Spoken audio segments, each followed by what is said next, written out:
હવે વાત કરીએ આપણે પરિવહન અને સંચાર. પરિવહન અને સંચાર વાત કરીએ આપણે. એક સ્થળેથી બીજા સ્થળે માનવી કે માલ સામાનની હેરફેરને પરિવહન કહે છે. શરૂઆતના દિવસોમાં માનવી છે ભટકતું જીવન ગાળતો અને માલ સામાનનું જાતે વહન કરતો હતો. ત્યારબાદ બોજવાહક તરીકે પ્રાણીઓનો ઉપયોગ કરતો. સમય જતાં પૈડાની શોધથી પરિવહન સરળ બન્યું.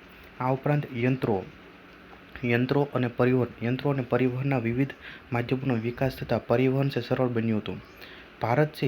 ભારત એક વિશાળ દેશ છે જેમાં અલગ અલગ ભૌગોલિક વિસ્તારો આવેલા છે. જેમાં મેદાની પ્રદેશમાં સડક તથા રેલવે માર્ગ પરિવહન કરવામાં આવે છે. પરિવહન એ કોઈ પણ દેશની જીવાદોરી સમાન છે. પરિવહન આર્થિક વિકાસનું મહત્વનું અંગ છે. પરિવહનના વિકાસથી દેશમાં ગતિશીલતા વધે છે. આ ઉપરાંત સામાજિક, આર્થિક, સાંસ્કૃતિક તેમજ સુરક્ષા સંબંધિત માળખા માટે પરિવહન અતિ મહત્વનું માધ્યમ છે. માલ અને સેવાઓના પરિવહન માટેના ત્રણ મહત્વપૂર્ણ ક્ષેત્રો જમીન, પાણી અને હવા છે. તેના આધારે પરિવહનને જમીન, જળ અને હવાઈ પરિવહનમાં વર્ગીકૃત કરવામાં આવે છે. આ ઉપરાંત ભારતમાં પર્વતીય વિસ્તાર છે. પર્વતીય વિસ્તારમાં પશુ એટલે કે યાક દ્વારા તથા હિમાલયના પ્રદેશમાં રહેતા જે ભોટિયા લોકો છે તે પર્વતારોહક દ્વારા તેમજ રણપ્રદેશમાં ઊંટ દ્વારા પરિવહન કરવામાં આવે છે. ભારતમાં પરિવહનના મુખ્ય ત્રણ માધ્યમો જોવા મળે છે: જમીન માર્ગ, જળમાર્ગ અને હવાઈ માર્ગ. ભારતમાં પરિવહન ત્રણ ભાગે થાય છે: જમીન માર્ગ એટલે કે જમીન પરિવહન, જળ પરિવહન અને હવાઈ પરિવહન. હવાઈ પરિવહન છે તે આંતરરાષ્ટ્રીય હવાઈ માર્ગ અને આંતરિક હવાઈ માર્ગ. જળ પરિવહન એ આંતરિક જળમાર્ગ અને દરિયાઈ જળમાર્ગ. જમીન પરિવહન એમાં સડક માર્ગે થાય છે, રેલ માર્ગે અને અન્ય માર્ગે. સડક માર્ગ એના 5 ભાગ પડે છે: રાષ્ટ્રીય રાજમાર્ગ,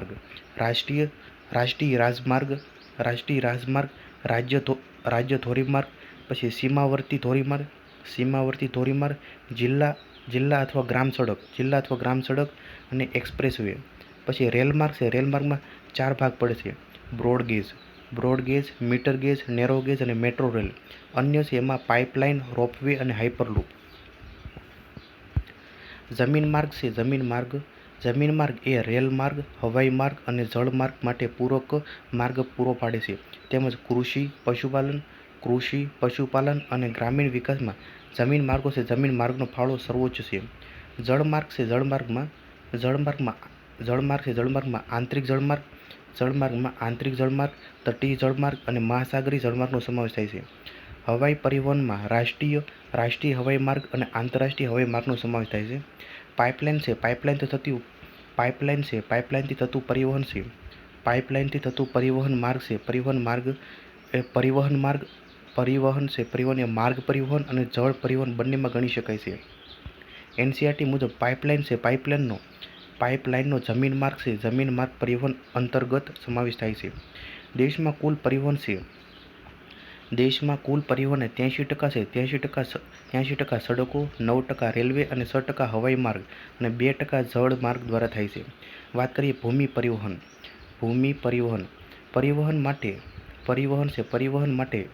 પરિવહન માટે જમીન એક વ્યાપક અને સરળ માધ્યમ હોવાથી ભારતમાં તેનો ખૂબ મોટા પ્રમાણમાં વિકાસ થયો છે.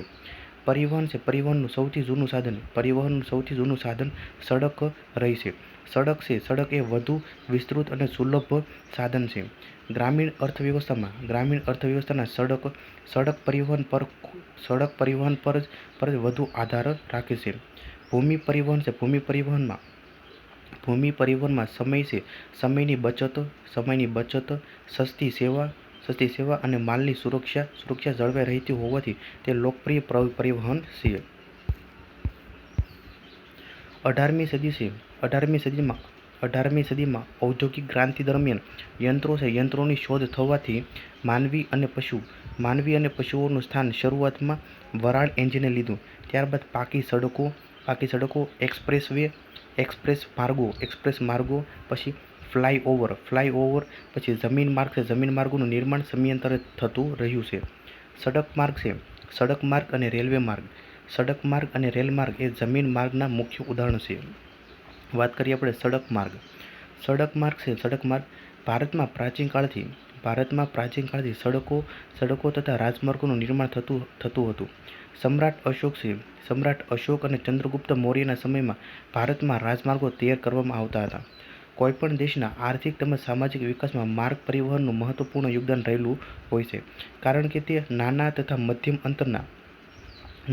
મધ્યમ અંતરના પરિવહન માટે સૌથી સસ્તું તથા સરળ સાધન છે. વિશ્વમાં ભારતની સડક પ્રણાલી પ્રથમ ક્રમે આવશે. GCRT મુજબ વિશ્વમાં ભારતની સડક પ્રણાલી અમેરિકા બાદ બીજા ક્રમે આવે છે. માર્ગોનું ઘનત્વ વિશે વાત કરીએ તો માર્ગોનું ઘનત્વ જે તે ક્ષેત્રમાં પ્રતિ 100 વર્ગ કિલોમીટર ક્ષેત્રફળમાં આવેલા સડક માર્ગની લંબાઈને તે ક્ષેત્રનું સડક ઘનત્વ કહે છે. દેશના વિભિન્ન ક્ષેત્રના સડક ઘનત્વમાં વિષમતા જોવા મળે છે. નોંધ છે. માર્ગ પરિવહન મંત્રાલયના વાર્ષિક રિપોર્ટ અનુસાર 31 માર્ચ 2019ની સ્થિતિએ ભારતમાં સડક ઘનત્વ 192.6 કિલોમીટર પ્રતિ 1000 વર્ગ કિલોમીટર છે. હિમાલય પર્વતીય ક્ષેત્રો અને ઉત્તર પૂર્વી રાજ્યોમાં સડકની ઘનતા ઓછી છે. અહીં દર 100 કિલોમીટર ક્ષેત્રે 20 કિલોમીટર પણ ઓછી સડકો છે. કેરળ રાજ્યમાં સડકનું ઘનત્વ સૌથી વધુ છે. જ્યારે જમ્મુ કાશ્મીરમાં ઘનત્વ સૌથી વધુ છે. હવે વાત કરીએ આપણે સડકોનું ભૌગોલિક વિતરણ. દેશની વિભિન્ન ભૌગોલિક પરિસ્થિતિઓના આધારે સડકોનું વિતરણ ભિન્ન જોવા મળે છે. સડકોનું સૌથી વધારે ઘનત્વ ઉત્તરના વિશાળ મેદાનોમાં જોવા મળે છે. ઉત્તર ભારતમાં સૌથી વધુ સડકો ઉત્તર પ્રદેશમાં આવેલી છે, જ્યારે દક્ષિણ ભારતમાં સૌથી વધુ સડકો કર્ણાટક રાજ્ય ધરાવે છે. ત્યારબાદ મધ્યપ્રદેશ તથા આંધ્રપ્રદેશનો નંબર આવે છે. ઉત્તર ભારતમાં પાકી સડકને બદલે કાચી સડકનું પ્રમાણ વધારે છે, કારણ કે પંજાબ, હરિયાણા, ઉત્તર પ્રદેશ, બિહાર, રાજસ્થાન વગેરે રાજ્યોના જે મેદાની પ્રદેશમાં સડક નિર્માણ માટે જરૂરી પથ્થર તથા કાંકરાનો અભાવ જોવા મળે છે. જ્યારે દક્ષિણ ભારતમાં જમીન પથરાળ અને કઠોર હોવાથી સડક નિર્માણ સરળતાથી કરી શકાય છે તથા તે માટે જરૂરી પથ્થર અને કાંકરા સરળતાથી મળી રહે છે. આ કારણે દક્ષિણ ભારતમાં પાકી સડકનું પ્રમાણ વધારે છે. પૂર્વ ભારતમાં સામાન્ય રીતે ખૂબ ઓછી સડકો જોવા મળે છે. પૂર્વ ભારતમાં નાની મોટી નદીઓનું પ્રમાણ વધારે હોવાથી અનેક પુલોનું નિર્માણ કરવું પડે છે તથા આ ક્ષેત્રમાં ભારે વરસાદ પડે છે. પરિણામ સ્વરૂપે સડક નિર્માણ કાર્યમાં અવરોધ ઉત્પન્ન થાય છે. હિમાલયના પર્વતીય ક્ષેત્રોમાં જમીન ખાડા ટેકરા તથા ઢાળવાળી હોવાથી સડકોનો લગભગ અભાવ જોવા મળે છે. આ ક્ષેત્રોમાં રણનીતિક દ્રષ્ટિએ મહત્વના તથા મુખ્ય શહેરોને જોડતા સડક માર્ગો જોવા મળે છે, જેનું નિર્માણ બોર્ડર સડક સંગઠન એટલે બોર્ડર રોડ ઓર્ગેનાઇઝેશન દ્વારા કરવામાં આવે છે. હવે વાત કરીએ આપણે સડકોનું ઘનત્વ. જે તે ક્ષેત્રમાં પ્રતિ 100 વર્ગ કિલોમીટર ક્ષેત્રફળમાં આવેલા સડક માર્ગની લંબાઈને તે ક્ષેત્રનું સડક ઘનત્વ કહે છે. દેશના વિભિન્ન ક્ષેત્રોના સડક ઘનત્વમાં વિષમતા જોવા મળે છે. માર્ગ પરિવહન મંત્રાલયના વાર્ષિક રિપોર્ટ અનુસાર 31 માર્ચ 2017ની સ્થિતિએ 2017ની સ્થિતિએ વાત કરીએ તો ભારતમાં સડક ઘનત્વ છે, સડક ઘનત્વ 180 કિલોમીટર પ્રતિ 100 વર્ગ કિલોમીટર છે, જે લગભગ જમીન છે જમીનની સમકક્ષ છે, જે લગભગ જર્મનીની સમકક્ષ છે. જાપાન છે, જાપાનમાં 91 કિલોમીટર પ્રતિ 100 વર્ગ કિલોમીટર છે. અમેરિકામાં 68 છે, જ્યારે ચીન છે, ચીનમાં 47 છે, 47 તે કરતાં પણ વધારે છે. એટલે 2017ની દ્રષ્ટિએ 180 કિલોમીટર પ્રતિ 100 વર્ગ કિલોમીટર છે. ગોવા, કેરળ, પંજાબ, મહારાષ્ટ્ર, તમિલનાડુ, હરિયાણા અને ઉત્તર પ્રદેશ વગેરેમાં સૌથી વધુ સડક ઘનત્વ ધરાવતા રાજ્યો છે. જ્યારે બિહાર, છત્તીસગઢ, જમ્મુ કાશ્મીર, લદ્દાખ, ઝારખંડ અને ઉત્તર પૂર્વના રાજ્યો ઓછું સડક ઘનત્વ ધરાવે છે. તમામ રાજ્યો તથા કેન્દ્રશાસિત પ્રદેશોમાં સૌથી વધુ સડક ઘનત્વ રાષ્ટ્રીય રાજધાની ક્ષેત્ર દિલ્હીમાં આવેલું છે. હવે વાત કરીએ આપણે ભારતમાં માર્ગ વ્યવસ્થા. ભારતીય સડકોને 5 ભાગમાં વિભાજિત કરી શકાય છે. માં રાષ્ટ્રીય ધોરીમાર્ગ. પહેલું છે રાષ્ટ્રીય ધોરીમાર્ગ, રાજ્ય ધોરીમાર્ગ, જિલ્લા માર્ગ, ગ્રામીણ સડક માર્ગ, સરહદી માર્ગ. રાષ્ટ્રીય ધોરીમાર્ગ વિશે વાત કરીએ તો રાષ્ટ્રીય ધોરીમાર્ગ કેન્દ્રીય માર્ગ પરિવહન અને રાજમાર્ગ મંત્રાલય દેશમાં રાષ્ટ્રીય ધોરીમાર્ગનું સંચાલન કરે છે. National Highway Authority of India NHAIની સ્થાપના વર્ષ 1988માં માર્ગ પરિવહન અને રાજમાર્ગ મંત્રાલય હેઠળ સ્વાયત્ત સંસ્થા તરીકે થઈ હતી. રાષ્ટ્રીય ધોરીમાર્ગની મદદથી રાજ્યની રાજધાનીથી મોટા ઔદ્યોગિક અને વેપારી શહેરો તથા બંદરોને પણ જોડવામાં આવે છે. રાષ્ટ્રીય ધોરીમાર્ગના માઇલસ્ટોનને પીળા રંગથી દર્શાવવામાં આવે છે. એટલે કે રાષ્ટ્રીય ધોરીમાર્ગના માઇલસ્ટોનને પીળા રંગથી દર્શાવવામાં આવે છે. ભારતને મ્યાનમાર, પાકિસ્તાન, નેપાળ, ભૂટાન અને ચીન જેવા પડોશી દેશો સાથે જોડવા પણ રાષ્ટ્રીય ધોરીમાર્ગનો ઉપયોગ થાય છે.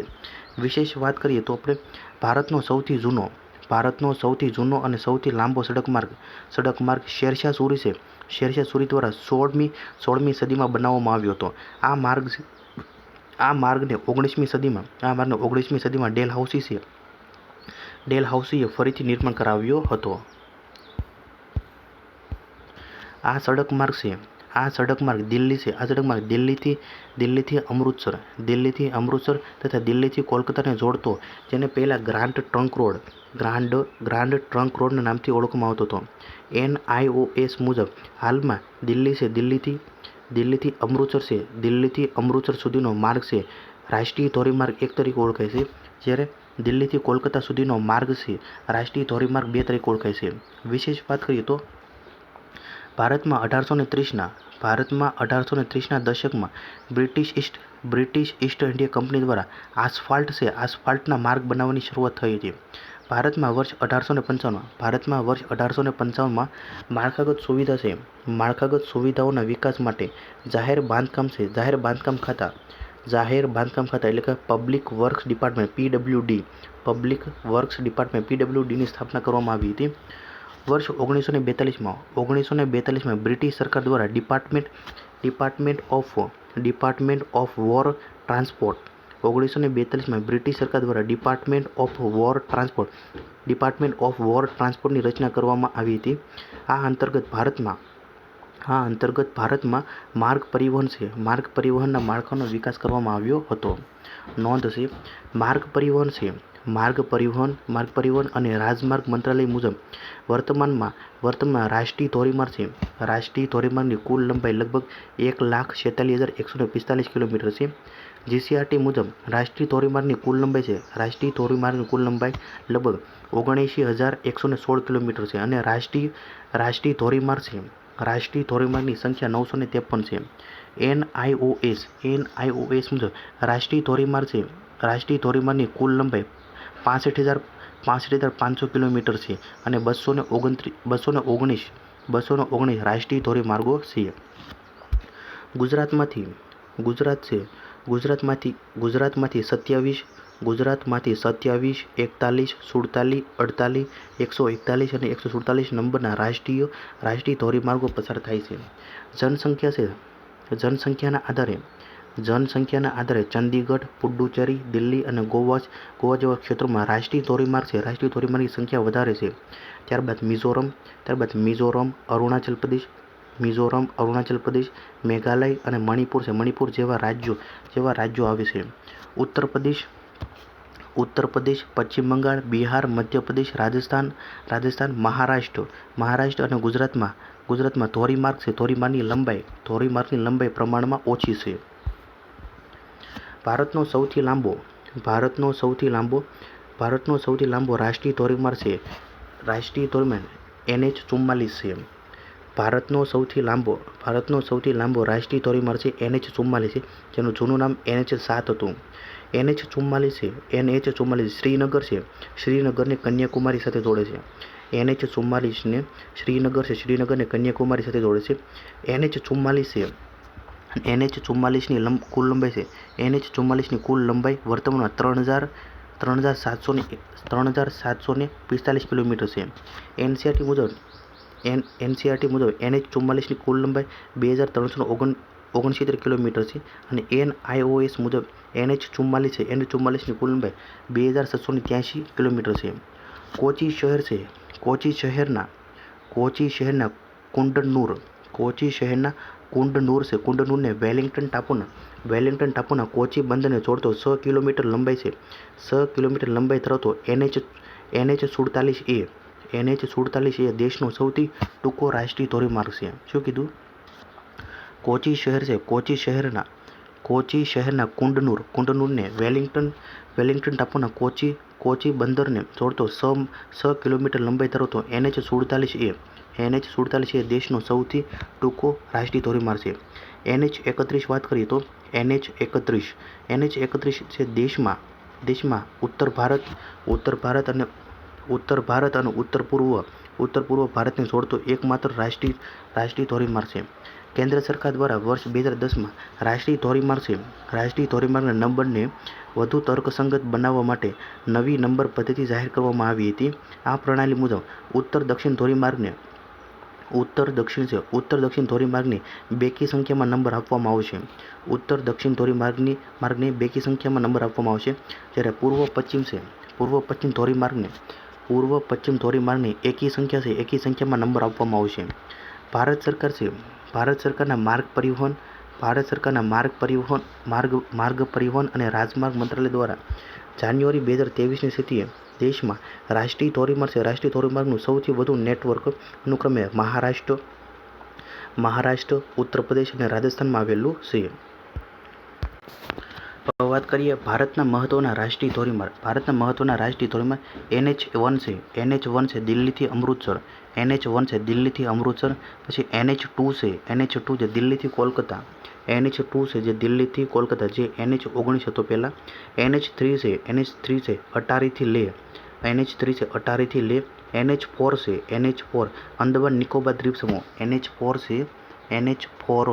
અંદમાન નિકોબાર દ્વીપ સમૂહ છે. પછી NH-5 છે ફિરોઝપુરથી શિપકેલા છે ભારત તિબેટ સરહદ ધરાવે છે.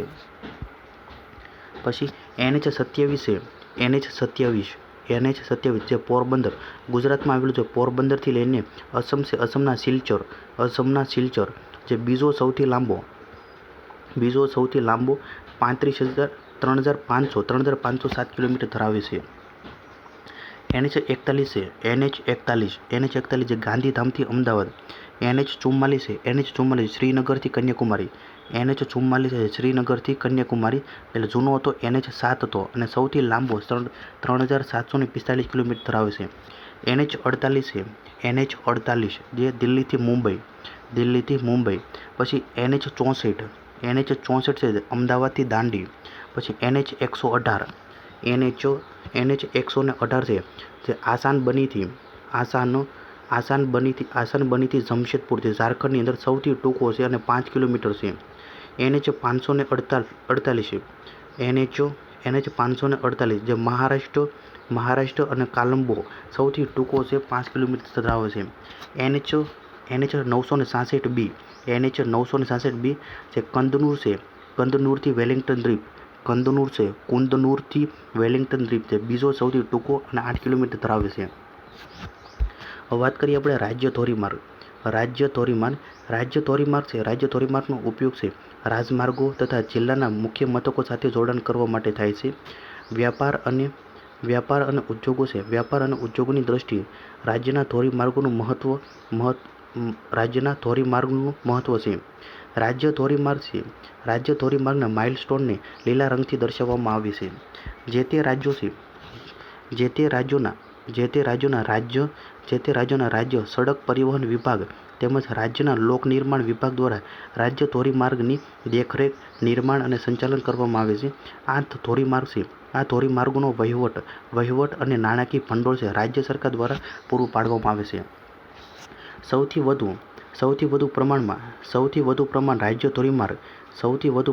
રાજ્ય ધોરીમાર્ગ ક્રમશઃ મહારાષ્ટ્ર, કર્ણાટક અને ગુજરાતમાં આવેલ છે. જિલ્લા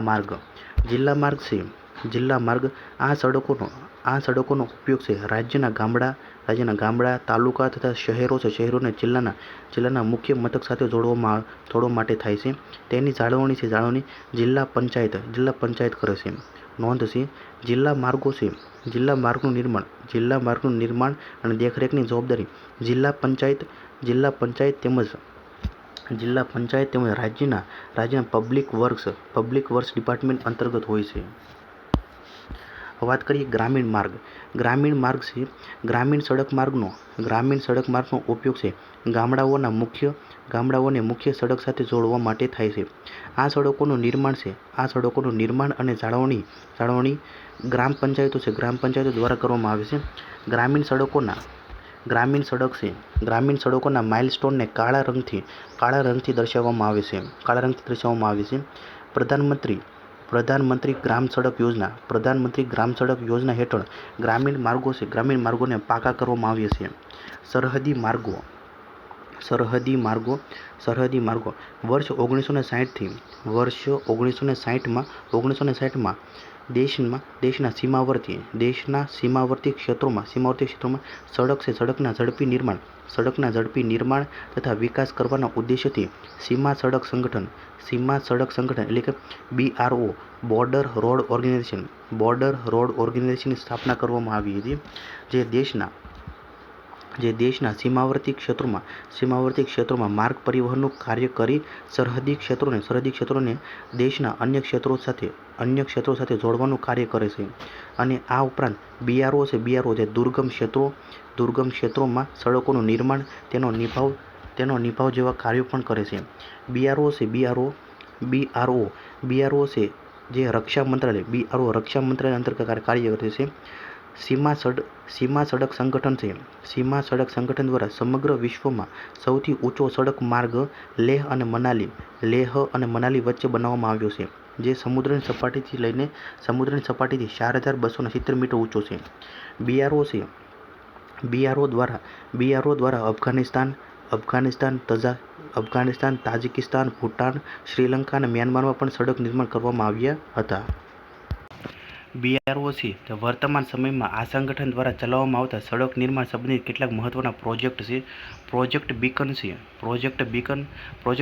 આ પ્રોજેક્ટને જમ્મુ કાશ્મીરની જીવનરેખા કહેવામાં આવે છે, જે અંતર્ગત સોનમર્ગ, કારગિલ, પછી લેહ માર્ગ તથા લેહ ઉપસી પછી ચરચુ માર્ગનો વિકાસ કરવામાં આવી રહ્યો છે. પ્રોજેક્ટ દંતક છે. આ પ્રોજેક્ટ અંતર્ગત ભૂટાનમાં એક વિશાળ સડક માર્ગનું નિર્માણ કરવામાં આવી રહ્યું છે.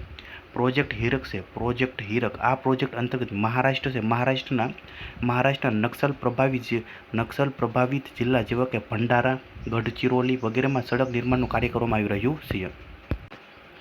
NH 5 જે ફિરોઝપુરથી શિપકેલા જે ભારત તિબેટ સરહદ વચ્ચે છે. NH 19 જે આગ્રાથી કોલકાતા.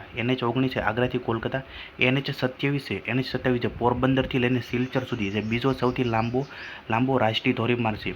NH 41 NH41 ગાંધીધામથી અમદાવાદ, પછી NH44 જે શ્રીનગર છે, શ્રીનગરથી કન્યાકુમારી છે, જે સૌથી લાંબો છે 3745 કિલોમીટર. NH48 છે, NH48 દિલ્હીથી ચેન્નઈ, NH51 છે, NH51 દ્વારકાથી ધ્રાંગધ્રા, NH64 છે, NH64 જે અમદાવાદથી દાંડી, પછી NH118 છે આસનબનીથી જમશેદપુર, ઝારખંડની અંદર સૌથી ટૂંકો છે 5 કિલોમીટર. NH147 સરખેજથી ચિલોડા, NH548 જે મહારાષ્ટ્ર અને કોલંબોને જોડે છે, સૌથી ટૂંકો છે 5 કિલોમીટર. પછી NH927D ધોરાજીથી જામનગર, NH966B કુંદનુર છે, કુંદનુરથી વેલિંગ્ટન દ્વીપ બીજો સૌથી ટૂંકો છે, જે 8 કિલોમીટર છે. હવે વાત કરીએ આપણે એક્સપ્રેસ ધોરીમાર્ગ, એક્સપ્રેસવે છે. એક્સપ્રેસવે જે સડક પરિવહનને વધુ ઝડપી બનાવનાર, વધુ લેનવાળો તેમજ ઉચ્ચ ગુણવત્તાયુક્ત સપાટી ધરાવતો વિશેષ પ્રકારનો ધોરીમાર્ગ છે. આ માર્ગ પર માત્ર વધુ ઝડપવાળા વાહનોને જ પ્રવેશ આપવામાં આવે છે. એક્સપ્રેસવેને દ્રુત ગતિ માર્ગ પણ કહે છે, જેમાં 4 થી 6 લેનવાળા આ રસ્તાઓ પર વિના અવરોધે વાહન ચલાવી શકાય છે. રસ્તાઓમાં રેલવે ક્રોસિંગ તથા ક્રોસ રોડ આવે ત્યાં ઓવરબ્રિજ બનાવવામાં આવેલા છે. નોંધ છે, રાજ્ય ધોરીમાર્ગ અથવા રાષ્ટ્રીય ધોરીમાર્ગ અનુસાર એક્સપ્રેસવેનું સ્વામિત્વ રાજ્ય સરકાર અને કેન્દ્ર સરકાર, રાજ્ય સરકાર કે કેન્દ્ર સરકાર પાસે હોય છે. દેશનો સૌપ્રથમ એક્સપ્રેસવે મહાત્મા ગાંધી એક્સપ્રેસવે જે નેશનલ એક્સપ્રેસવે 1 છે. મહાત્મા ગાંધી એક્સપ્રેસવે NE1 છે. આ માર્ગ છે અમદાવાદ અને વડોદરાને જોડે છે. તે ગુજરાતનો એકમાત્ર એક્સપ્રેસવે છે. દિલ્હી મુંબઈ એક્સપ્રેસવે ભારતનો સૌથી લાંબો એક્સપ્રેસવે દિલ્હી મુંબઈ એક્સપ્રેસવે છે, જેની લંબાઈ 1386 કિલોમીટર છે. આ એક્સપ્રેસવે દિલ્હી, હરિયાણા, રાજસ્થાન, મધ્યપ્રદેશ, ગુજરાત અને મહારાષ્ટ્ર એમ 6 રાજ્યોમાંથી પસાર થાય છે. આ એક્સપ્રેસવે 8 લેન ધરાવતો એક્સપ્રેસવે છે, જેને ભવિષ્યમાં 12 લેન સુધી લંબાવી શકાશે. આ એક્સપ્રેસવે ગ્રીનફિલ્ડ એક્સપ્રેસવે છે. દિલ્હી મુંબઈ એક્સપ્રેસવે એશિયાનો પ્રથમ અને વિશ્વનો બીજો એક્સપ્રેસવે છે કે જ્યાં પ્રાણીઓની અવરજવર માટે અંડરપાસ પણ ઉપલબ્ધ છે. આ એક્સપ્રેસવેનો 423 કિલોમીટર જેટલો હિસ્સો ગુજરાતમાંથી પસાર થશે. આ એક્સપ્રેસવે પર ભરૂચ નજીક નર્મદા નદી છે. નર્મદા નદી પર ભારતનો પ્રથમ 8 લેન આઇકોનિક પુલ નિર્માણ થીમ છે. રાષ્ટ્રીય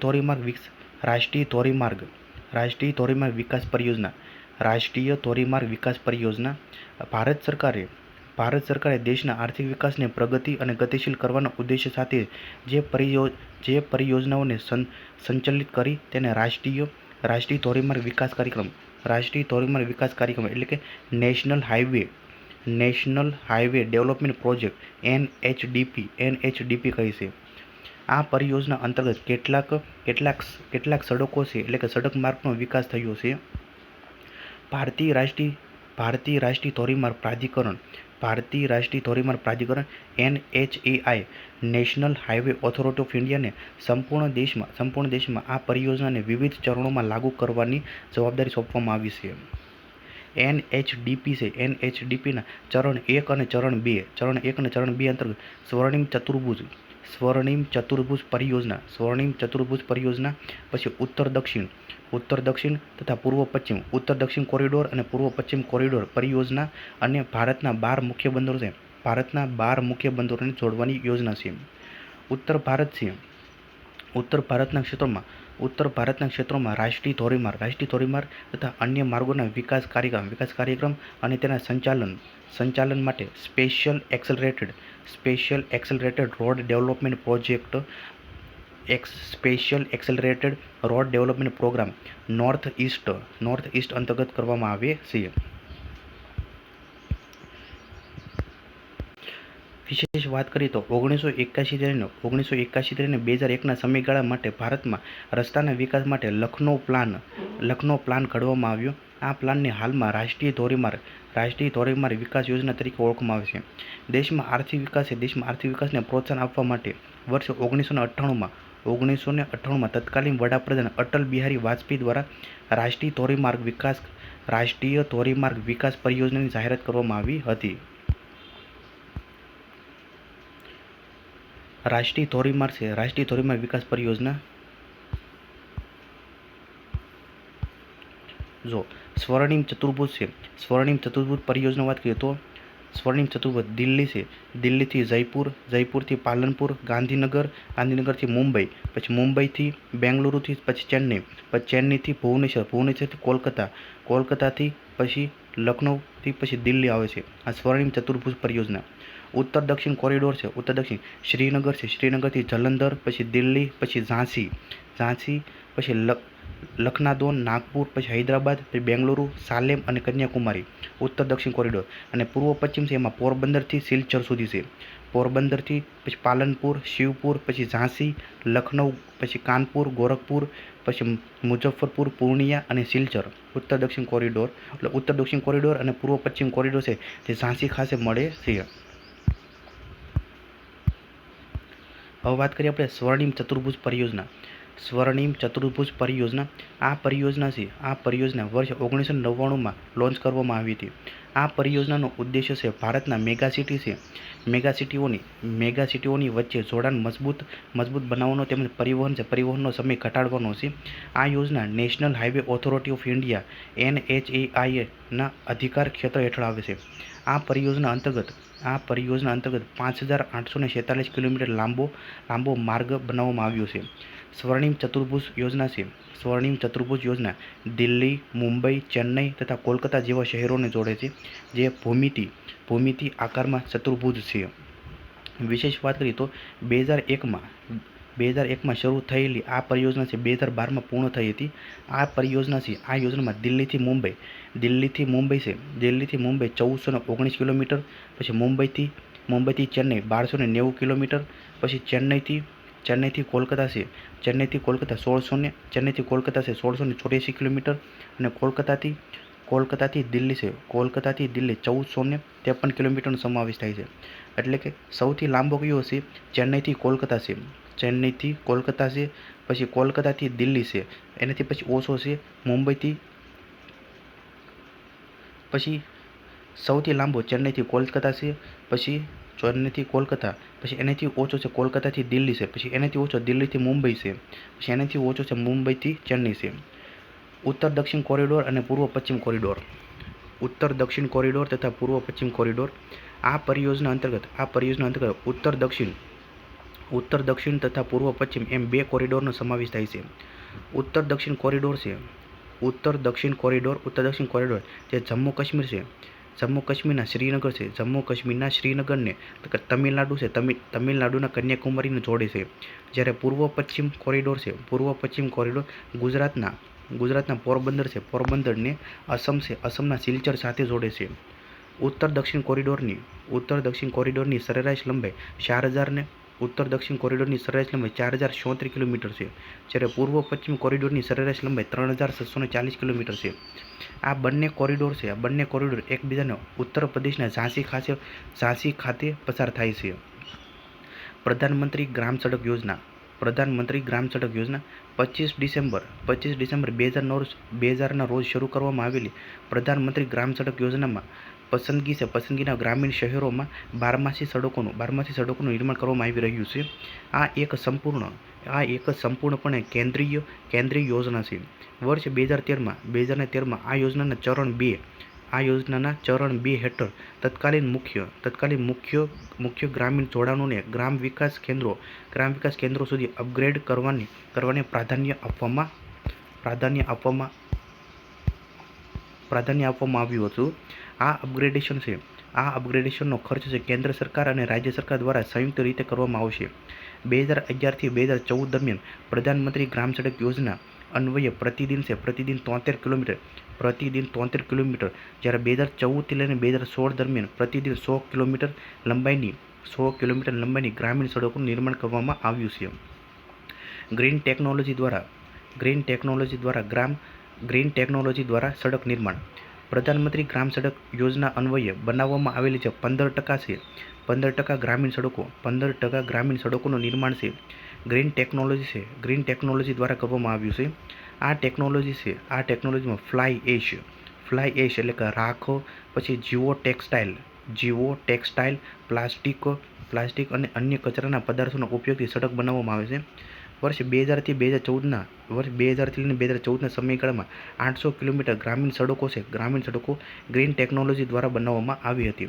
2014 થી લઈને 2016ના સમયગાળામાં 2600 કિલોમીટર ગ્રામીણ સડકોનું નિર્માણ ગ્રીન ટેકનોલોજી દ્વારા કરવામાં આવ્યું હતું. સેતુ ભારતમ કાર્યક્રમ છે. આ પ્રોજેક્ટ 2016માં શરૂ કરવામાં આવ્યો હતો. આ કાર્યક્રમ મુજબ ભારતના તમામ નેશનલ હાઈવેને રેલવે ક્રોસિંગથી મુક્ત કરવાનો ધ્યેય છે.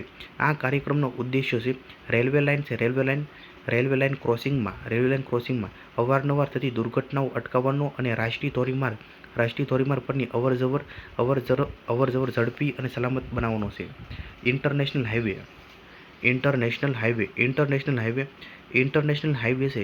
હાઈવે ભારતને તેના પડોશી દેશો સાથે જોડે છે, જેનાથી વેપાર વાણિજ્યને વેગ મળે છે. ઇન્ટરનેશનલ હાઈવેનું નિર્માણ છે વર્લ્ડ બેંકની સહાયથી કરવામાં આવે છે. ઇન્ટરનેશનલ હાઈવે છે economics and social commission four Asia Pacific હેઠળ કાર્ય કરે છે. ઇન્ટરનેશનલ હાઈવે એ ભારતના મહત્વપૂર્ણ નેશનલ હાઈવે સાથે જોડાયેલા હોય છે. હાલમાં ભારત, પાકિસ્તાન, નેપાળ, ભૂટાન, બાંગ્લાદેશ અને મ્યાનમાર ઇન્ટરનેશનલ હાઈવેથી જોડાયેલા છે. સીમાવર્તી સડક વાત કરીએ તો સીમાવર્તી સડક દેશની આંતરરાષ્ટ્રીય સરહદના આધારે બનાવવામાં આવતી સડકને સીમાવર્તી સડક કહે છે. આવી સડકો છે મુખ્યત્વે સરહદી વિસ્તાર તેમજ ગામડાઓમાં જોવા મળે છે. ગ્રામીણ વિસ્તારો તેમજ સૈન્ય શિબિરોમાં માલસામાન પહોંચાડવા માટે આ સડકો ઉપયોગી છે. વિશ્વના પ્રમુખ સડક માર્ગો વાત કરીએ તો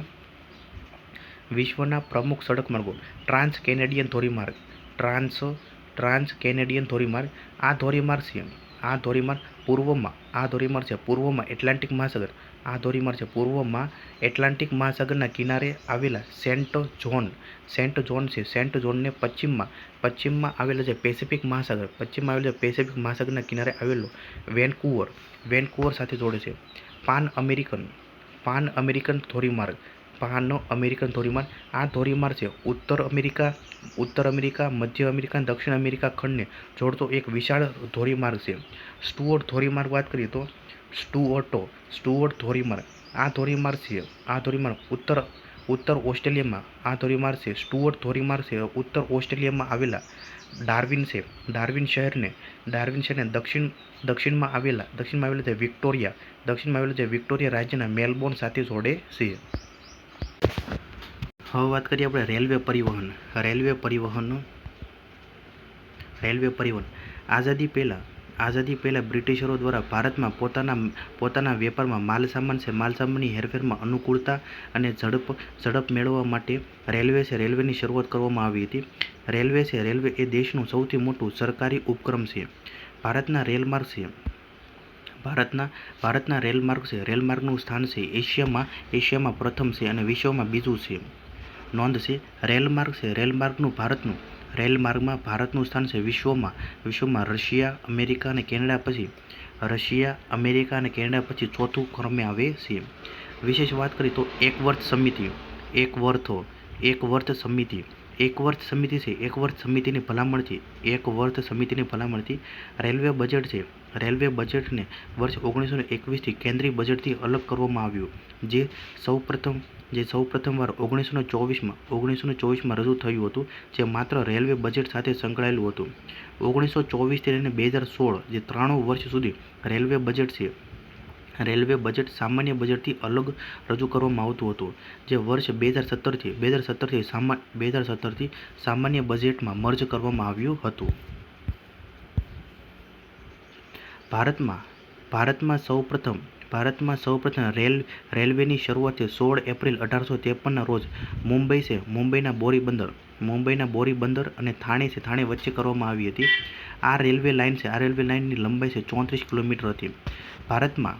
ભારતમાં સૌથી વધુ રેલવે લાઇન ઉત્તર પ્રદેશમાં છે.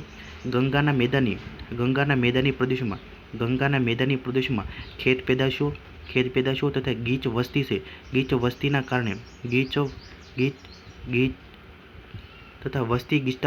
ગીચતાને કારણે મોટા પ્રમાણમાં રેલમાર્ગ જોવા મળે છે. તમિલનાડુ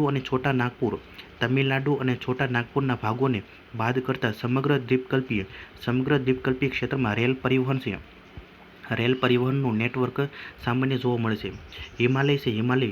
હિમાલય પર્વતીય ક્ષેત્ર હેઠળ જમ્મુ કાશ્મીર, હિમાચલ પ્રદેશ, ઉત્તરાખંડ તેમજ સિક્કિમ છે.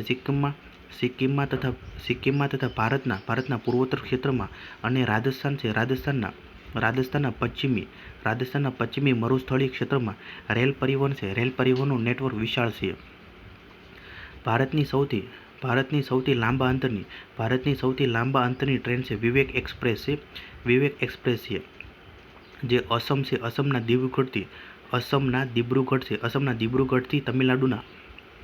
અસમના દિબ્રુગઢથી લઈને તમિલનાડુના કન્યાકુમારી વચ્ચે કુલ 4189 કિલોમીટરનું અંતર કાપે છે. ગુજરાતમાં અમદાવાદ સૌથી મોટું રેલવે સ્ટેશન ધરાવે છે. વિશેષ વાત કરીએ તો મુંબઈનું જે બોરીબંદર અને થાણે વચ્ચેની ટ્રેન છે પેસેન્જર ટ્રેન હતી, જેને સાહિબ, સિંધ અને સુલતાન નામના 3 વરાળ એન્જિન જે લોકોમોટિવ વડે ચલાવવામાં આવી હતી. ભારતીય રેલવે યાત્રી પરિવહન વિશ્વમાં પ્રથમ સ્થાન ધરાવે છે. ઈસવીસન 1855માં ગુજરાતમાં સૌપ્રથમવાર અંકલેશ્વર અને ઉત્તરાયણ વચ્ચે રેલવે લાઇનની શરૂઆત થઈ હતી. પૂર્વ ભારતમાં સૌપ્રથમ 1854માં કોલકાતા તથા રાણીગંજ અને દક્ષિણ ભારતમાં સૌપ્રથમ 1856માં મદ્રાસને અકોટ સાથે જોડવામાં આવ્યું છે. ભારતમાં ઈસવીસન 1873માં કોલકાતા ખાતે સૌપ્રથમ ટ્રામ સેવાની શરૂઆત કરવામાં આવી હતી. ભારતમાં રેલવેના આધુનિકીકરણના ભાગરૂપે સૌપ્રથમ ઈસવીસન 1920માં મુંબઈના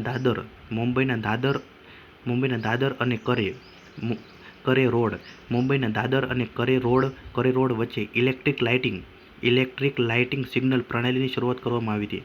ઈસવીસન 1925માં વિક્ટોરિયા ટર્મિનલ અને મુંબઈનું કુર્લા વચ્ચે પ્રથમ ઇલેક્ટ્રિક ટ્રેનની શરૂઆત થઈ હતી, જે વિક્ટોરિયા ટર્મિનલ અને કુર્લા વચ્ચે. અમદાવાદ અને દિલ્હી વચ્ચે રેલમાર્ગ આશરે 1000 કિલોમીટર અંતર ધરાવે છે. વર્તમાન સમયમાં સિક્કિમ સિવાયના પૂર્વોત્તર ભારતના બધા રાજ્યો, એમાં અસમ, અરુણાચલ પ્રદેશ, મેઘાલય, નાગાલેન્ડ, મણિપુર, મિઝોરમ, ત્રિપુરા પણ રેલવે માર્ગથી જોડાઈ ગયા છે. તેજસ એક્સપ્રેસ ટ્રેન છે. તેજસ એક્સપ્રેસ ટ્રેન છે, જે એરોપ્લેન ઓન ટ્રેક તરીકે ઓળખાય છે. તેજસ એક્સપ્રેસ ટ્રેન છે, જે એરોપ્લેન ઓન ટ્રેક તરીકે ઓળખાય છે. વિશેષ વાત કરીએ તો હુબલી જંકશન છે, કર્ણાટકના Hubli Hubli junction railway platform વિશ્વનું સૌથી લાંબુ જે 1507 મીટર પ્લેટફોર્મ ધરાવે છે. માર્ચ 2023માં તેણે ગિનિસ બુક ઓફ વર્લ્ડ રેકોર્ડમાં નોંધવામાં આવ્યું હતું. ભારતના રેલવે ઝોન વિશે વાત કરીએ તો ભારતના રેલવે ઝોન ભારત એક વિશાળ રેલવે તંત્ર ધરાવતું હોવાથી તેનું સંચાલન તથા વ્યવસ્થાપન એક જટિલ કાર્ય છે. સંચાલનમાં સરળતા રહે તે માટે ભારતીય રેલવેને વિવિધ 18 ઝોનમાં વિભાજિત કરવામાં આવી છે.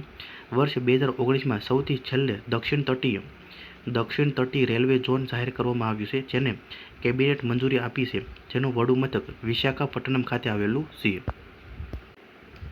જો તમને દેખાતું હશે સૌથી મધ્યમાં છે મધ્ય રેલવે મુંબઈ છે. પછી ઉત્તર રેલવે છે ઉત્તર રેલવે ઝોન. ઉત્તર રેલવે છે દિલ્હી છે. પછી ઉત્તર મધ્ય રેલવે છે પ્રયાગરાજ છે. પછી દક્ષિણ રેલવે ચેન્નઈ છે. પછી દક્ષિણ મધ્ય રેલવે છે સિકંદરાબાદ છે. પછી પૂર્વ રેલવે ઝોન છે કોલકાતા છે. પછી પૂર્વ મધ્ય રેલવે હાજીપુર છે. પછી પશ્ચિમ રેલવે ઝોન મુંબઈ છે. પછી પશ્ચિમ મધ્ય રેલવે ઝોન જબલપુર છે. ઉત્તર પશ્ચિમ રેલવે ઝોન જયપુર છે. પછી ઉત્તર પૂર્વ રેલવે ઝોન છે ગોરખપુર છે. પછી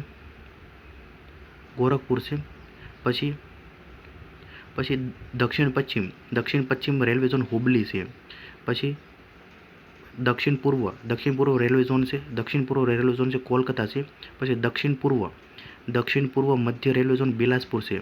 પછી દક્ષિણમાં સૌથી નીચે છે વિશાખાપટ્ટનમ છે. ઉત્તર પૂર્વમાં સૌથી પૂર્વી તટીય કોલકાતા છે. અને ગુવાહાટી સૌથી ઉત્તર પૂર્વમાં ગુવાહાટી છે ઉત્તર પૂર્વી રેલવે ઝોન છે.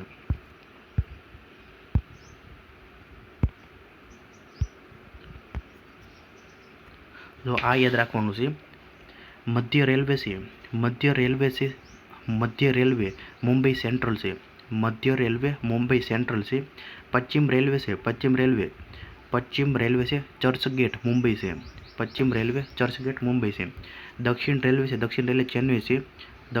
ચેન્નઈ છે. પછી ઉત્તર રેલવે નવી દિલ્હી છે. પૂર્વ રેલવે કોલકાતા છે. પછી ઉત્તર પૂર્વ રેલવે છે ગોરખપુર છે. પછી દક્ષિણ પૂર્વ રેલવે કોલકાતા છે. પછી ઉત્તર પૂર્વ સીમાંત રેલવે ગુવાહાટી છે. દક્ષિણ મધ્ય રેલવે છે સિકંદરાબાદ છે. પછી ઉત્તર પશ્ચિમ રેલવે જયપુર છે.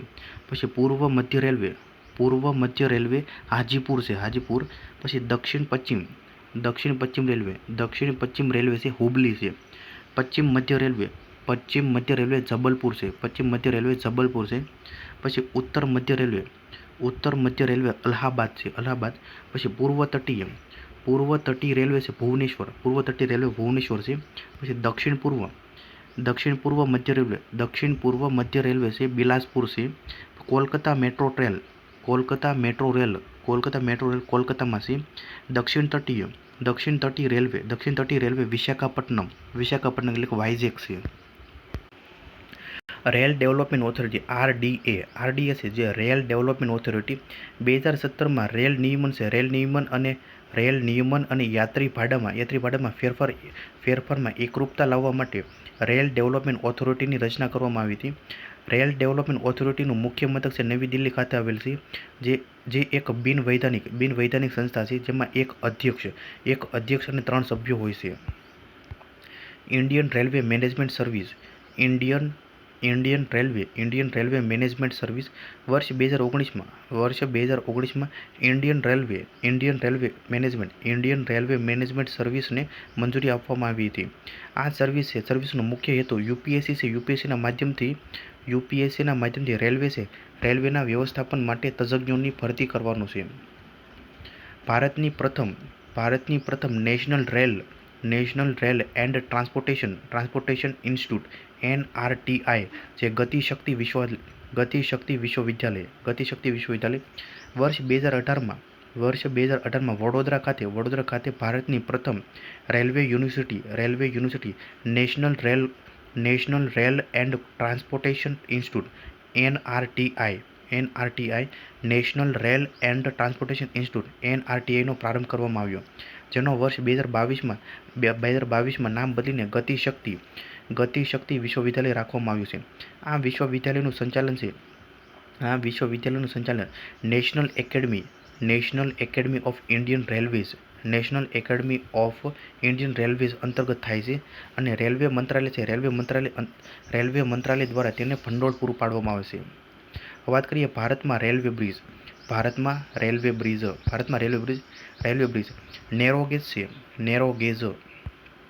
નેરો ગેજ, મીટર ગેજ અને બ્રોડ ગેજ. મીટર ગેજ છે 1000 મિલીમીટર અથવા 3 ફૂટ અને 8.5 ઇંચ. નેરો ગેજ છે 610 મિલીમીટર અથવા 762 મિલીમીટર અથવા 2.6 ફૂટ. બ્રોડ ગેજ 1674 મિલીમીટર અને 1774 મિલીમીટર એટલે કે 5 ફૂટ અને 6 ઇંચ. રેલવે ગેજ કોઈપણ રેલવે લાઇનના બે સમાંતર પાટા વચ્ચેનું એકંદરનું માપ દર્શાવે છે. ભારતીય રેલવે મુખ્યત્વે 3 ગેજનો ઉપયોગ કરે છે. ભારતમાં સૌપ્રથમ નેરો ગેજનું નિર્માણ ડભોઈ અને મિયાગામ વચ્ચે 1862માં કરવામાં આવ્યું હતું. ભારતમાં રેલવે નેટવર્ક બ્રોડ ગેજ છે બે પાટા વચ્ચેનું અંતર. માપ કેટલું છે? બ્રોડ ગેજ છે તે 1674 મિલીમીટર છે. મીટર ગેજ છે 1000 મિલીમીટર છે. નેરો ગેજ જે 762 મિલીમીટર અથવા 610 મિલીમીટર છે. વૈશ્વિક સ્તરે સ્ટાન્ડર્ડ ગેજનો પણ ઉપયોગ કરવામાં આવે છે. 1435 મિલીમીટરને સ્ટાન્ડર્ડ ગેજ તરીકે ઓળખવામાં આવે છે. ભારતમાં મેટ્રો રેલવે વાત કરીએ તો ભારતમાં પ્રથમ મેટ્રો રેલવે છે કોલકાતા ખાતે ઈસવીસન 1984માં શરૂ થઈ હતી, જેને માસ રેપિડ ટ્રાન્ઝિટ સિસ્ટમ તરીકે ઓળખવામાં આવતી હતી.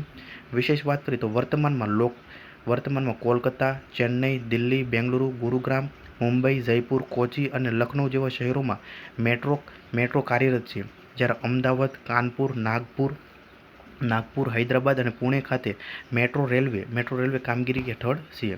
હાઈ સ્પીડ રેલ પ્રોજેક્ટો. હાલમાં ભારતમાં જાપાનના સહયોગથી હાઈ સ્પીડ રેલ પ્રોજેક્ટનું શરૂ કરવામાં આવ્યું છે, એટલે કે બુલેટ ટ્રેન. ભારતમાં જાપાનના સહયોગથી હાઈ સ્પીડ રેલ એટલે કે બુલેટ ટ્રેનનો પ્રોજેક્ટ શરૂ કરવામાં આવ્યો છે. આ પ્રોજેક્ટ માટે national high speed rail limited કોર્પોરેશનની રચના કરવામાં આવી છે. બુલેટ ટ્રેન પરિયોજના અમદાવાદથી મુંબઈ વચ્ચે શરૂ થશે. તે કુલ 508 કિલોમીટરની લંબાઈના આ માર્ગમાં 480 કિલોમીટર ઓલિવેટેડ ટેગ ઉપર 26 કિલોમીટર માર્ગ ટનલ સ્વરૂપે તથા અન્ય માધ્યમોથી તૈયાર કરવામાં આવ્યું છે. બુલેટ ટ્રેનની સરેરાશ ઝડપ 320 કિલોમીટર પ્રતિ કલાકની ઝડપ માનવામાં આવશે. તે અમદાવાદથી મુંબઈ વચ્ચેનું અંતર 2.5 થી 3 કલાકમાં પૂરું થશે, જે સ્ટોપેજ સહિત. જે સાબરમતીથી અમદાવાદ, પછી આણંદ અથવા નડિયાદ, પછી વડોદરા, પછી ભરૂચ, સુરત, પછી બિલીમોરા, વાપી, પછી બોઈસર પછી વિરાર થાણે અને મુંબઈ. હાઈ સ્પીડ રેલવે જે બુલેટ ટ્રેન. વિશ્વના કેટલાક પ્રમુખ રેલમાર્ગ છે. ઓરિએન્ટલ એક્સપ્રેસ રેલમાર્ગ, ઓરિએન્ટલ એક્સપ્રેસ રેલમાર્ગ. આ યુરોપનો એક મહત્વનો રેલમાર્ગ છે, જે ફ્રાન્સના પેરિસથી તુર્કીના ઇસ્તંબુલ સુધી 7 દેશોને જોડે છે. આ એક્સપ્રેસ પેરિસના સ્ટેમ્બર્ગ, પછી મ્યુનિક, વિયેના, બુડાપેસ્ટ અને બેલગ્રેડ થઈને તુર્કીના ઇસ્તંબુલ સુધી જાય છે. ટ્રાન્સ સાઇબેરિયન રેલમાર્ગ. આ રેલમાર્ગ છે એશિયા અને યુરોપને જોડતો આંતરખંડીય રેલમાર્ગ છે. આ રેલમાર્ગ પશ્ચિમમાં આવેલા સેન્ટ પીટર્સબર્ગને પૂર્વમાં આવેલા જે વ્લાદિવોસ્તોક સાથે જોડે છે, જેની કુલ લંબાઈ 9,332 કિલોમીટર છે. આ રેલમાર્ગ પશ્ચિમમાં સેન્ટ પીટર્સબર્ગથી લઈને પૂર્વમાં પ્રશાંત મહાસાગરના તટ પર આવેલા વ્લાદિવોસ્તોક સુધી જાય છે. તે સૌથી મોટો દ્વિમાર્ગી વિદ્યુતીકરણ કરેલ આંતરખંડીય રેલમાર્ગ છે. કેનેડા પેસિફિક રેલમાર્ગ. આ રેલમાર્ગ કેનેડાના પશ્ચિમ કિનારા પર આવેલા વેનકુવરને પશ્ચિમ કિનારાના હેલિફેક્સ સાથે જોડે છે. આ રેલમાર્ગનો મુખ્ય ઉપયોગ જંગલના લાકડા, ખેત પેદાશો, ઘઉં, માંસ તથા ઔદ્યોગિક કાચા માલની હેરફેર કરવા માટે થાય છે. સંઘ અને પ્રશાંત રેલમાર્ગ. આ રેલવે લાઇન એટલાન્ટિક મહાસાગર તટ પર આવેલ છે. ન્યૂયોર્કને ક્વિન્સલેન્ડ, શિકાગો, ઓમાહા, પછી વાઇન્સ, પછી ઓગડન અને સેક્રામેન્ટોથી થઈને પ્રશાંત મહાસાગરના તટ પર આવેલ ફ્રાન્સિસ્કો સુધી જાય છે. આ રેલમાર્ગનો મુખ્ય ઉપયોગ અયસ્ક, અનાજ, કાગળ, પછી રસાયણ અને મશીનરીની હેરફેર માટે કરવામાં આવે છે. ઓસ્ટ્રેલિયન ટ્રાન્સ મહાદ્વીપ રેલમાર્ગ. આ રેલમાર્ગ ઓસ્ટ્રેલિયાના પશ્ચિમ તટ પર આવેલ પર્થથી લઈને પૂર્વી તટ પર આવેલા સિડની સુધી ફેલાયેલી છે. હવે વાત કરીએ આપણે પરિવહનના અન્ય માધ્યમો. વાત કરીએ આપણે પાઇપલાઇન. ખનિજ તેલ, પેટ્રોલિયમ અને અન્ય તરલ પદાર્થો અને કુદરતી વાયુના ઉત્પાદન ક્ષેત્રો સાથે સીધા રિફાઇનરી સુધી અથવા તો બજાર કેન્દ્રો સુધી લાંબા અંતરના પરિવહનો માટે પાઇપલાઇન શ્રેષ્ઠ માધ્યમ છે. પરંપરાગત રીતે જળનું પરિવહન પાઇપલાઇન દ્વારા થતું આવ્યું છે, પરંતુ હવે પેટ્રોલિયમ પદાર્થો તથા કાચા ખનિજ તેલનું પરિવહન પણ પાઇપલાઇનના માધ્યમથી દૂર સુધી કરવામાં આવે છે. કેટલાક ઘન પદાર્થોને અર્ધતરલ સ્વરૂપમાં ફેરવીને તેનું પણ પાઇપલાઇન દ્વારા પરિવહન કરવામાં આવે છે. પાઇપલાઇન પરિવહન સૌથી સુવિધાજનક પ્રણાલી છે, જેના દ્વારા ખનિજ તેલ અને વાયુની અવિરત આપૂર્તિ સુનિશ્ચિત કરી શકાય છે. ખનિજ તેલ અને એલપીજી પાઇપલાઇન.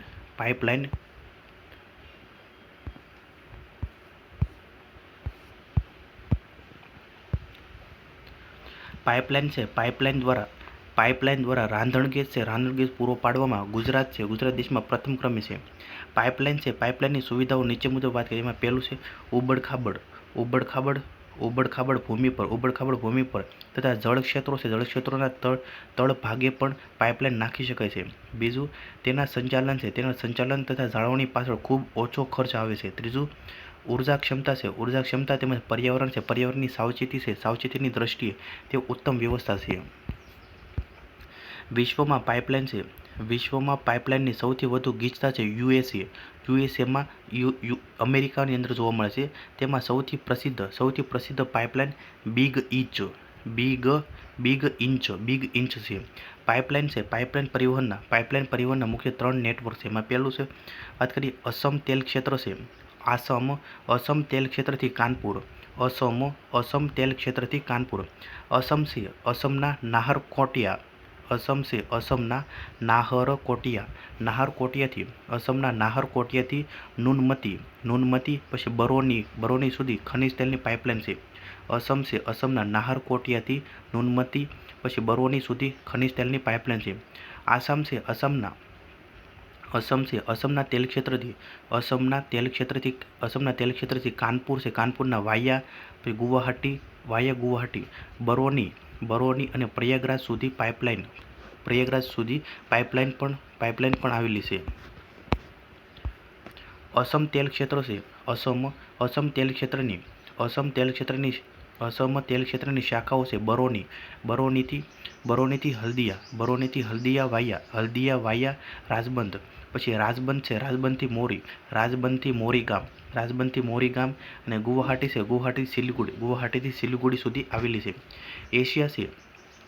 એશિયાની સૌપ્રથમ 117 કિલોમીટર લાંબી પાઇપલાઇનનું નિર્માણ 1962માં થયું હતું. તે અસમ છે અસમના નાહરકટિયા તેલ કુવાઓમાંથી નુનમતી અને તેનાથી આગળ બિહાર છે બિહારના બરોની રિફાઇનરી સુધી લંબાવેલી છે. ગુજરાતમાં કલોલ છે. ગુજરાતમાં કલોલથી કોયલી સુધી તેમજ સલાયા જે જામનગરનો આવેલ છે. સલાયાથી જામનગરમાં આવેલ છે. સલાયાથી પંજાબ છે પંજાબના જલંધર સુધી વાયા વિરમગામ મથુરા દિલ્હી અને સોનીપત થઈ પાઇપલાઇન નાખવામાં આવી છે. ગુજરાતથી ઉત્તર પ્રદેશ. ગુજરાતના હજીરાને ઉત્તર પ્રદેશના જગદીશપુર સાથે જોડે છે. તે મધ્યપ્રદેશના વિજયપુર છે. વિજયપુરના રસ્તે થઈને જાય છે. તેની શાખા છે રાજસ્થાનના કોટા તથા ઉત્તર પ્રદેશના શાહજહાંપુર પછી બબરાલા અને અન્ય સ્થાનો પર જાય છે. હજીરા છે હજીરાથી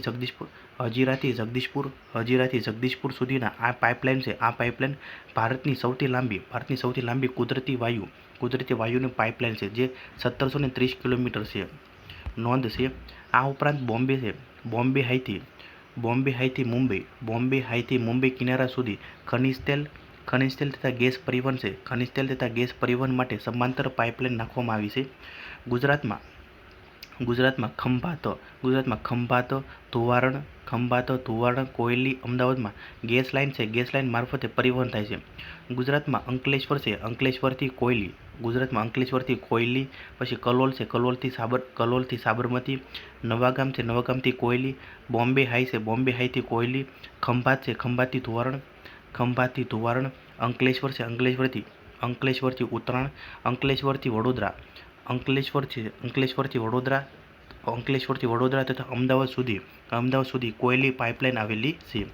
સિલિગુડીથી જલપાઈગુડી પાઇપલાઇન. સિલિગુડીથી જલપાઈગુડી પાઇપલાઇન વર્ષ 2023માં આ પાઇપલાઇનની પ્રસ્તાવના મૂકવામાં આવી છે.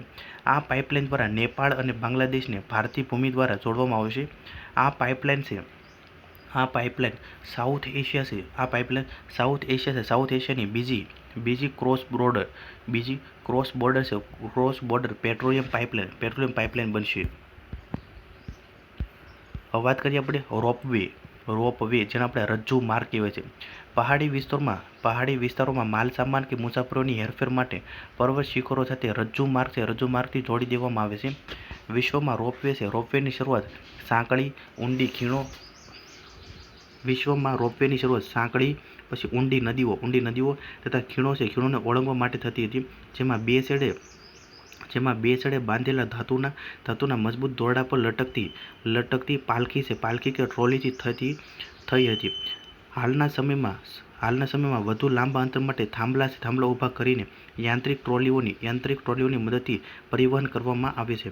આ ઉપરાંત હાલમાં તેનો ઉપયોગ છે તીવ્ર ઢોળાવ ધરાવતા તથા દલદલી પ્રદેશોમાં થાય છે. ભારતમાં આશરે 100 જેટલા રજ્જુ માર્ગો છે. ઉત્તર ભારતમાં દાર્જિલિંગ, કુલ્લુ મનાલી, ચેરાપુંજી, હરિદ્વાર તથા દક્ષિણ ભારતમાં ચેન્નઈ પછી મલાઈ છે. મલાઈના પર્વત વિસ્તારોમાં રોપવે આવેલા છે. ભારતમાં ઉત્તરાખંડ છે. ઉત્તરાખંડમાં જોશીમઠથી ઓલી સુધી વ્યસ્ત પ્રવાસી રોપવે માર્ગ આવેલા છે. ગુજરાતમાં પાવાગઢ, સાપુતારા, અંબાજી, ગિરનાર ખાતે રોપવે સેવા ઉપલબ્ધ છે. વૈશ્વિક રીતે રોપવેનો મહત્તમ ઉપયોગ છે સ્વિટ્ઝરલેન્ડ, ઓસ્ટ્રેલિયા અને ચીનમાં થાય છે.